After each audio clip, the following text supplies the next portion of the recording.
mag-secret file ay ilike mo muna ang video na to at mag-subscribe na sa aming YouTube channel. Don't forget to click the notification bell para hindi ka nahuhuli sa latest episode ng DJ Rocky's Secret Files.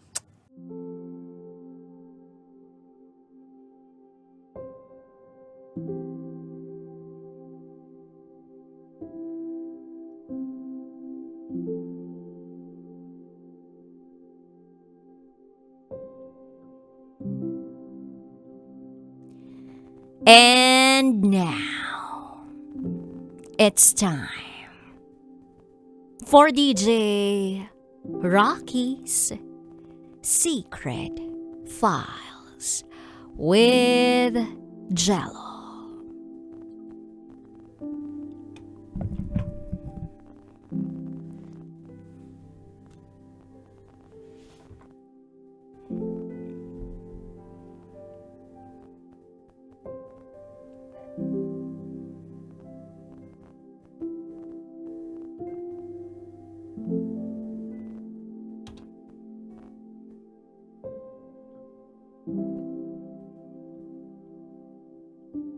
Naging kabit ako ng pulis.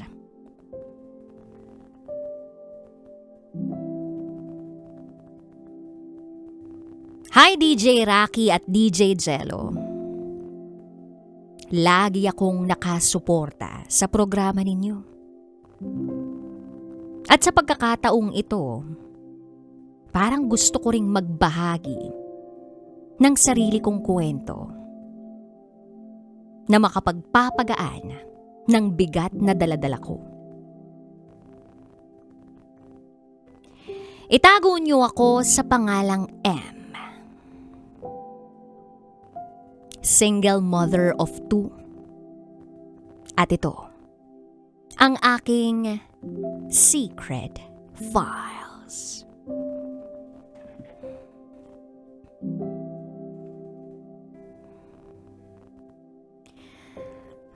Kasal ako sa tatay ng panganay ko. 2016, nung naghiwalay kami.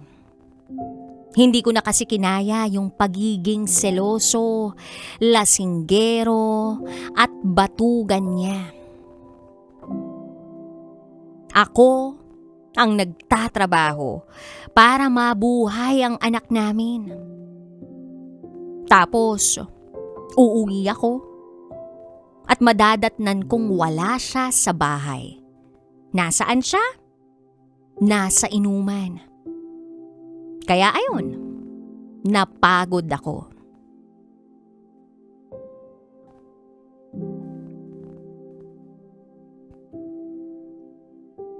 Then year 2017.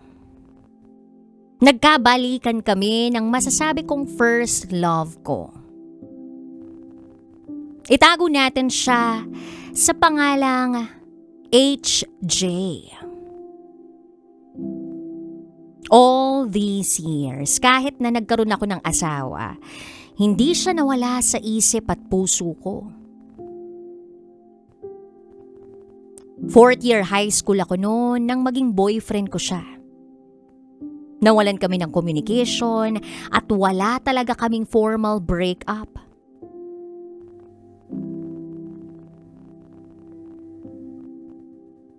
At nung naghiwalay nga kami ng tatay ng anak ko, nagkaroon kami ng communication ni HJ. Kasi sabi daw ng mga kaibigan ko sa kanya, separada na ako. Nagkabalikan kami, DJ Rocky at DJ Jello. At masayang masaya ako. Hindi lang ako ang minahal niya, kundi pati na rin ang anak ko. Sobrang ang na-attach sa kanya ng anak ko. Pero hindi pala totoo yung love is sweeter the second time around. Because year 2019, naghiwalay kami ni HJ nang dahil sa napakababaw na dahilan. Wala raw akong kwentang girlfriend. Inaamin ko naman kasi busy ako that time. Assistant area manager ako. Nasa iba't ibang lugar ako. To the point na nawalan ako ng time sa kanya. DJ Rocky at DJ Jello, as a single mom, kailangan kong magtrabaho ng gusto. Dahil ako lang ang bumubuhay sa anak ko noon. Sinubukan naman niya akong tulungan pero ayokong ipaako kay HJ yung responsibilidad para sa anak ko. At ayokong dumating yung time na baka isumbat lang niya sa akin yun. Pero yun nga, hindi kami nag-work. At naghiwalay kami. Sobrang heartbroken ko noon kasi akala ko siya na ang bubuo sa nasira kong pamilya. Then year 2020 came.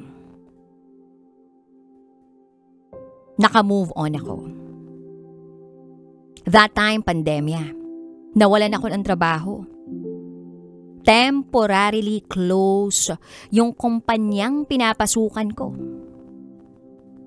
Umuwi ako sa probinsya namin at doon tumanggap ako ng manliligaw. Yes, DJ Rocky at DJ Jello. Kahit single mom ako, nagpapaligaw ako sa bahay.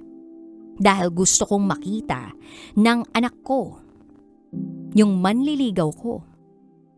At gusto ko siyang tanungin kung sino ang gusto niya. Kung okay ba sa kanya. And in fairness naman, marami akong manliligaw. May pulis, may seaman, mga binata naman. Pero ni isa sa kanila wala akong sinagot.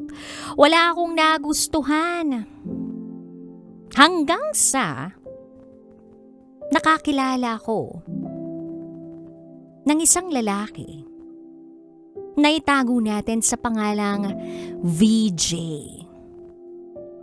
Isa siyang pulis. Kasal na siya. May 2 anak. Naging magkaibigan kami. Close na close kami. Lagi kaming nag-hangout.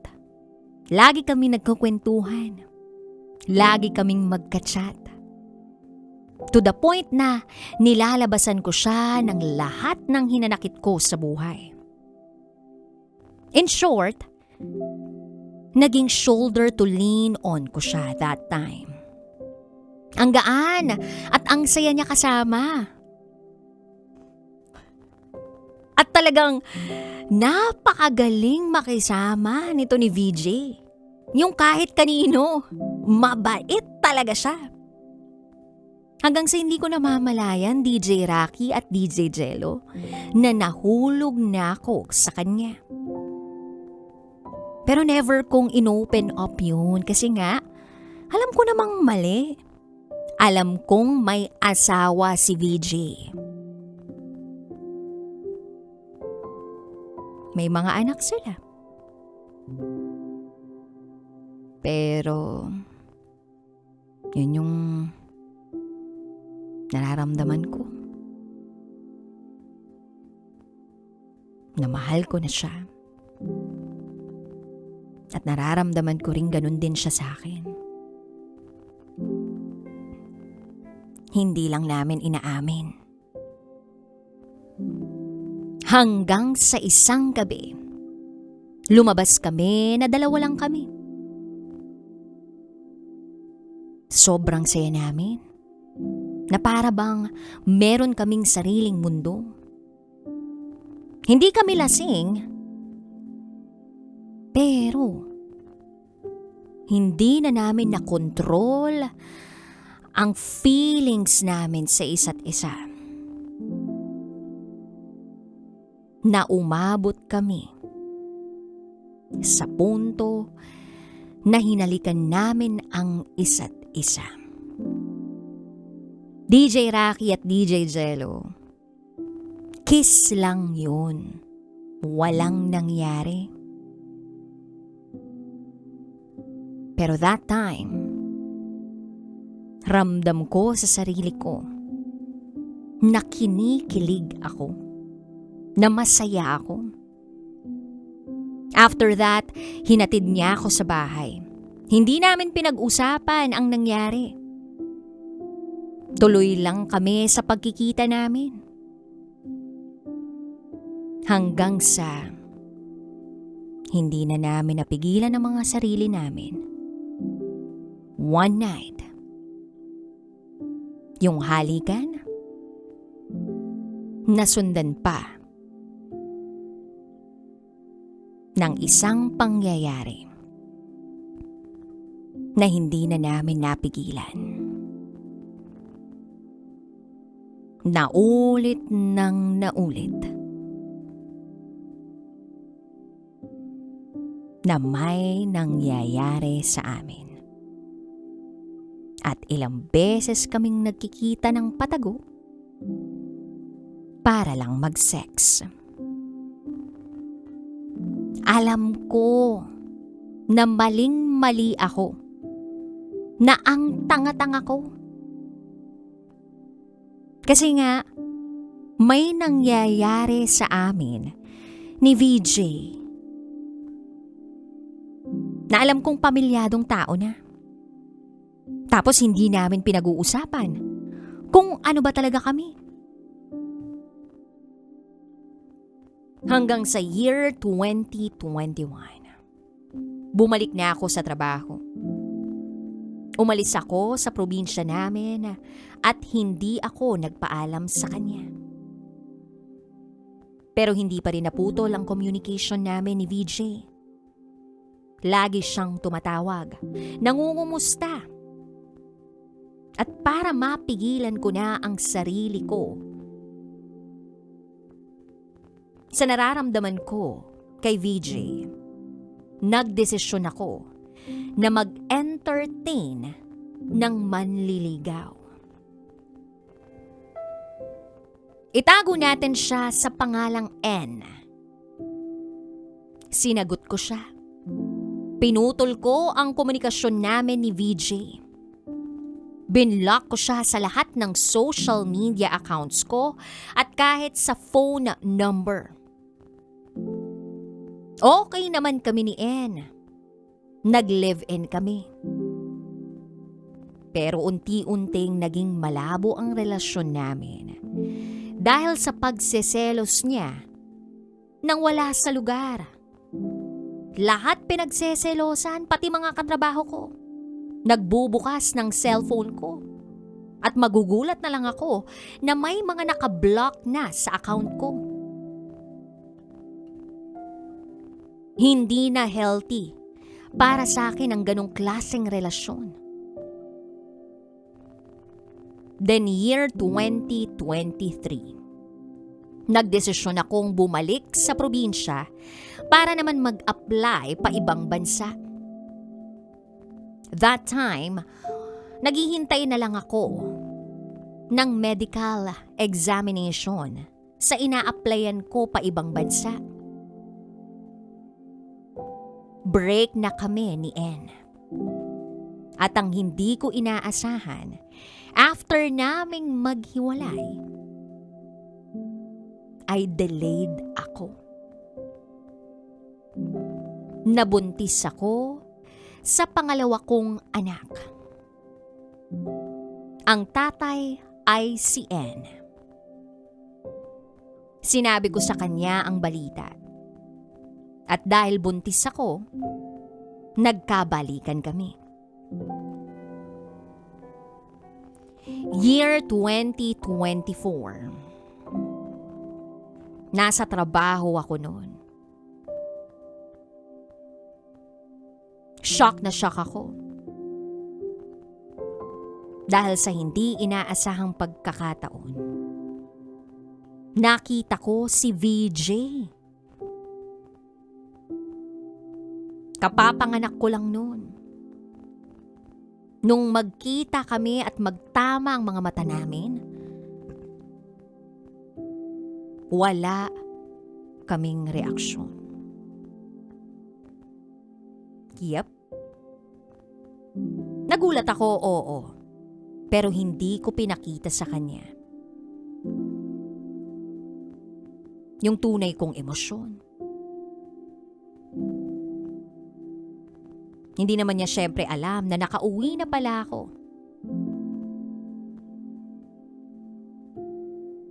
Yung team niya, laging nag-iikot sa workplace ko. Isa, yung lugar namin, sa base nila, na iniikutan nila. At kahit na nagkikita kami, never naming napag-usapan ang tungkol sa nakaraan namin. Matipid ang usapan namin hanggang kumustahan lang. At never ding nagkaroon ng follow-up communication sa social media. Then year 2025.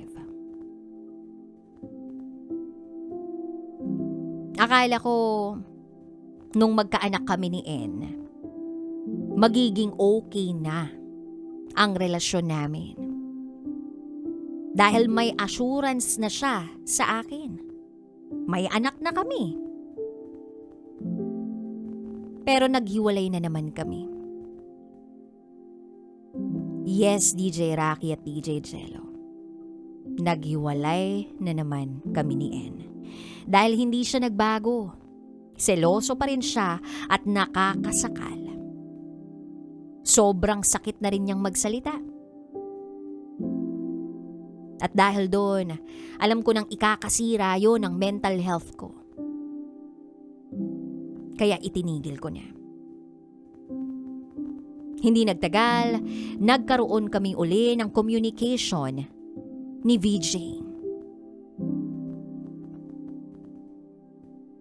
That time, ikinuwento ko sa kanya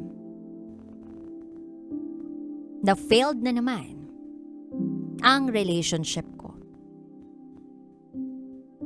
Naging close kami uli. Nagbibigay siya ng kape sa trabaho. Tumatambay siya sa opisina ko para magkape at makipagkwentuhan. Then dun na open up yung tungkol sa nangyayari sa amin dati. Nalaman ko na minahal pala niya ako. At sobra siyang nalungkot nung binlock ko siya. Nalaman ko rin na nagbalak pala siyang puntahan ako. Pero hindi na niya itinuloy dahil nabalitaan niya na may bago na akong karelasyon.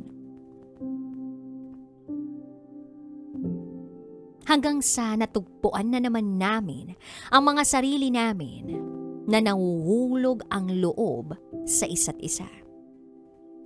Palihim na naman kaming nagkikita at paulit-ulit na may nangyayari sa amin.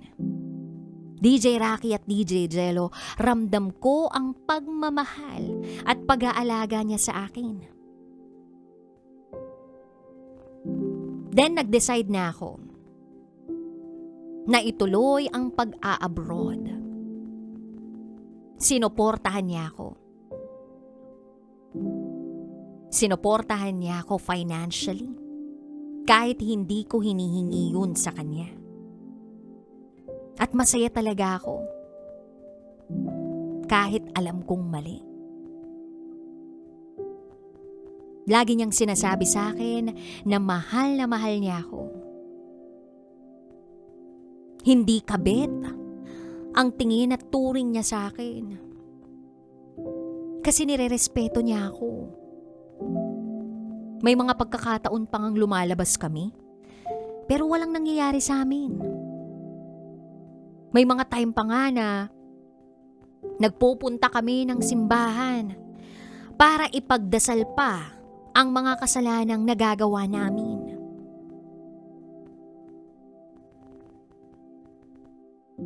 May mga pag-uusap din kami tungkol sa sitwasyon namin. Napag-uusapan namin na hirap kaming itigil ang kung anumang meron sa amin dahil napamahal na kami sa isa't isa. Paano nga ba namin ititigil ang relasyong mali?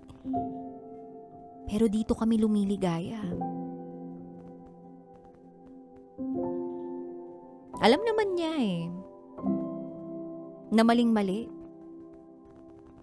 At wala namang rason kung tutuusin para magloko siya.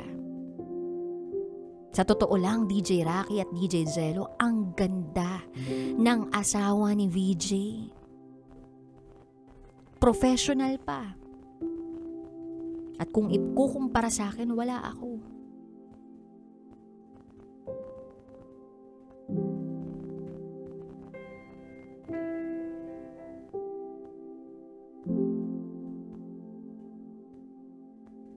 At sa pagpaparamdam naman ng pagmamahal at pag-aalaga ni VJ, damang-dama ko yun. Kaya nga nung nalaman niyang nag-a-apply ako pa ibang bansa, nalungkot na naman siya. Naisip niya na baka maulit na naman yung nangyari dati, na umalis ako at binlock ko siya. At baka may makilala akong iba. Pero sinabi ko na hindi ko yun gagawin dahil mahal ko siya. So eto na nga, 2026, nakaalis na ako. Nandito na ako ngayon sa ibang bansa. Hindi ko nasasabihin kung saan. Kahit na nandito na ako sa ibang bansa, tuloy pa rin ang communication namin. Namimiss niya raw ako. Ganun din naman ako sa kanya. Then one day, nag-post si VJ. Nag-post siya na buntis na naman ang asawa niya. Pagkakita ko ng post, nasaktan ako ng sobra. DJ Rocky at DJ Jello, alam ko wala akong karapatang masaktan. Dahil una pa lang, alam ko naman kung ano ang lugar ko sa buhay niya. And I think that is the end of our story. Hanggang dun lang siguro kami. At eto ko ngayon, nagmo-move on, nasasaktan. Tanga na akong tanga kasi alam ko naman sa una pa lang, mali na. Wala Hindi talaga natin matuturuan ang puso. But I know, this is my wake-up call. Wake-up call to para itigil na kung ano man ang meron sa aming dalawa. Kaya binlock ko siya uli. Pinutol ang communication namin. Nai-chat niya ako sa TikTok. Dami niya raw message sa akin. Pero hindi ko raw siya sinisin.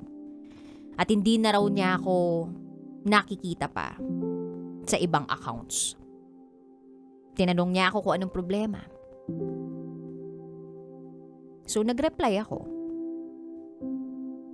Anong rason para mag-usap pa uli tayo? Buntis ang asawa mo, 'di ba? Buntis siya uli. Mag-focus ka na lang sa pamilya mo.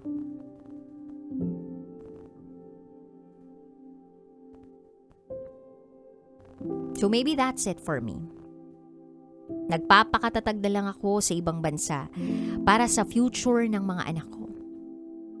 May mga gusto pa ring manligaw sa akin ngayon, pero wala na akong ganang kumilala at magsimula uli ng panibagong relasyon. Ako muna. Sarili ko munang mamahalin ko at mga anak ko. Hanggang dito na lang po. Muli, ako si Em. At ito, ang aking Secret Files.